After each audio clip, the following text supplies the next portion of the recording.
Texan Global School. In this class, we will analyze the process to graph a quadratic equation in Excel. We will use this example to graph in Excel. Remember that we first set the equation equal to 0. Then, we substitute the 0 for the dependent variable y. In this way, we obtain a function that can be plotted.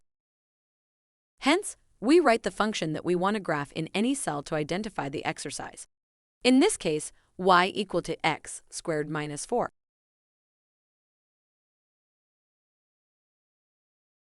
As a reminder, we can also use f of x instead of the y in case it is a function.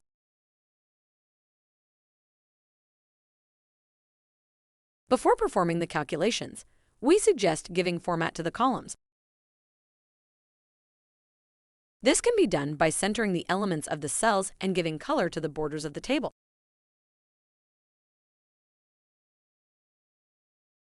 This helps since the table can be copied and pasted into Word or PowerPoint document to provide a good presentation. We are selecting all the cells to change everything to white. In this way, we can highlight the cells and any other element of interest.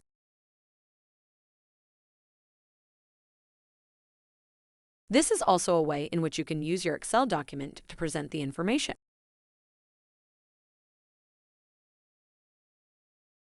Now we propose the values of the independent variable x in another column and calculate those of the dependent variable y.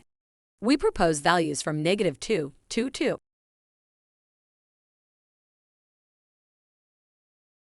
So we substitute each value of the independent variable x to obtain the dependent variable y. It is really important to write the formula correctly to avoid mistakes.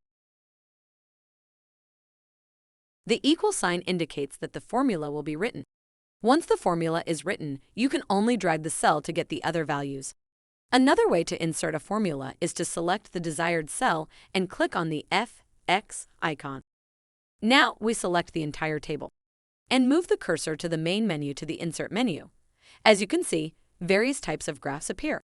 By selecting charts, various scatter options appear.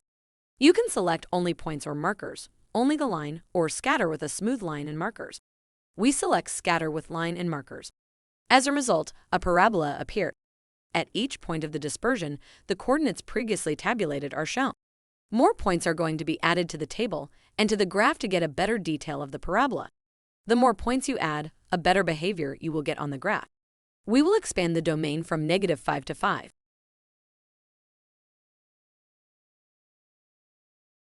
Then, drag again the values of the dependent variable y to obtain the pending elements.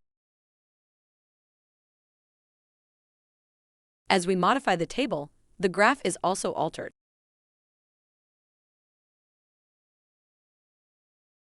Then, right-click on the graph so that we can select the data.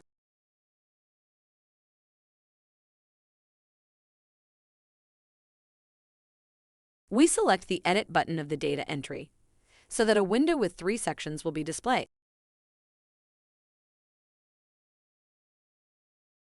The first section is for the title of the graph.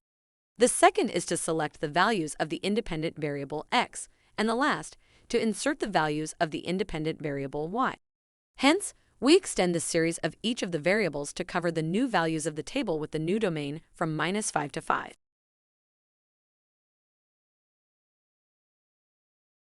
Click OK to move forward, and we can see that the same parabola appears, but with more plotted points, allowing us to see more details of the parabola. We can verify each coordinate of the graph with the coordinates of the table.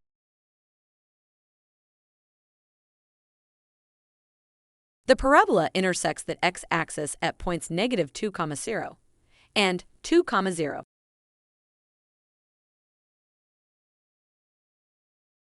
Indicating that the solutions of the quadratic equation x squared minus 4 equal to 0 are the two values of x equal to -2 and 2 called roots of the equation. Texan Global School. Global online learning. Knowledge for the world. www.texanglobalschool.com